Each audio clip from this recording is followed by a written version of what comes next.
Assalamualaikum warahmatullahi wabarakatuh. Teman-teman, salam kenal.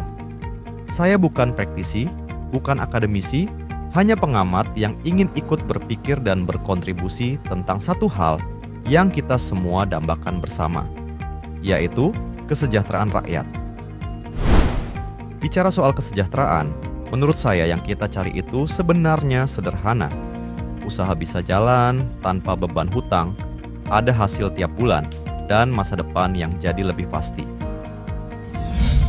Dari situ, mulai muncul pertanyaan, wadah apa yang paling pas untuk mewujudkan itu semua? Dan menurut saya, jawabannya adalah koperasi.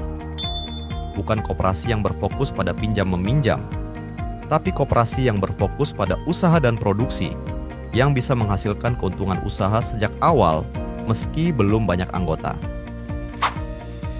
Pertanyaan selanjutnya, bagaimana agar koperasi bisa produktif sejak awal?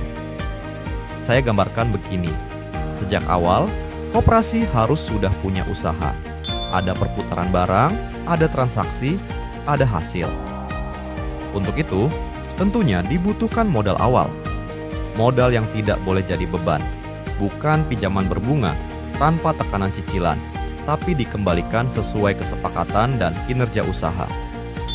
Maka, kerjasama bagi hasil dengan investor jadi pilihan yang paling masuk akal. Dengan begitu, usaha bisa langsung jalan dan mendapat hasil yang bisa dibagi. Lalu bagaimana supaya kerjasama ini sehat? Bagi hasil dibagikan tiap bulan, data laporan yang transparan, serta akad dan durasi yang disepakati sejak awal. Saat koperasi sudah kuat, modal dikembalikan penuh. Kerjasama selesai dengan baik, koperasi berdiri mandiri. Nah, setelah usaha berjalan, pertanyaan berikutnya adalah, di mana posisi anggota? Anggota bukan penonton. Anggota adalah bagian dari usaha. Setiap anggota punya simpanan pokok, simpanan wajib, dan simpanan sukarela. Semua simpanan ini dikumpulkan dalam satu tabungan bersama. Tabungan ini tidak diam, tapi ikut memperkuat usaha koperasi dan mempercepat pengembalian modal investor. Sejak bergabung, anggota sudah ikut menerima bagi hasil di bulan pertama. Anggota tidak menerima SHU setahun sekali, tapi rutin setiap bulan sejak pertama bergabung. Besarnya tentu menyesuaikan kinerja usaha, bukan janji nilai tetap. Aturannya sederhana dan adil. Semakin besar simpanan sukarela, semakin besar bagian hasilnya. Semua dihitung otomatis, bukan manual, tanpa tafsir, tanpa ribet.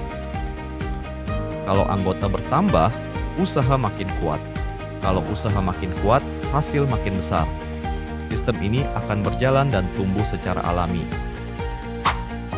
Koperasi bukan hanya tempat menabung dan menerima hasil untuk anggota. Anggota boleh ikut memasok barang, ikut memproduksi, ikut menggerakkan usaha sesuai kemampuannya. Tujuan besar koperasi ini dapat memberi penghasilan rutin, tumbuh dari waktu ke waktu, dapat menjadi aset bersama. Simpanan sukarela dapat diambil sewaktu-waktu. Simpanan wajib dikembalikan saat anggota memutuskan untuk keluar. Keanggotaan dan simpanan bisa diteruskan supaya manfaatnya tidak berhenti di satu generasi. Semua laporan tercatat digital di dashboard aplikasi anggota, real time, transparan, dan bisa dipertanggungjawabkan. Ini bukan sistem yang rumit. Ini usaha bersama yang bisa diatur dengan rapi. Semua tahu perannya, semua tahu hasilnya, dan semua tumbuh bersama. Kalau kita sepakat di sini, ini bukan mimpi besar. Ini kerja kecil yang kita ulang bersama, pelan-pelan, rapi, saling jaga, dengan disiplin dan kebersamaan. Wassalamualaikum warahmatullahi wabarakatuh.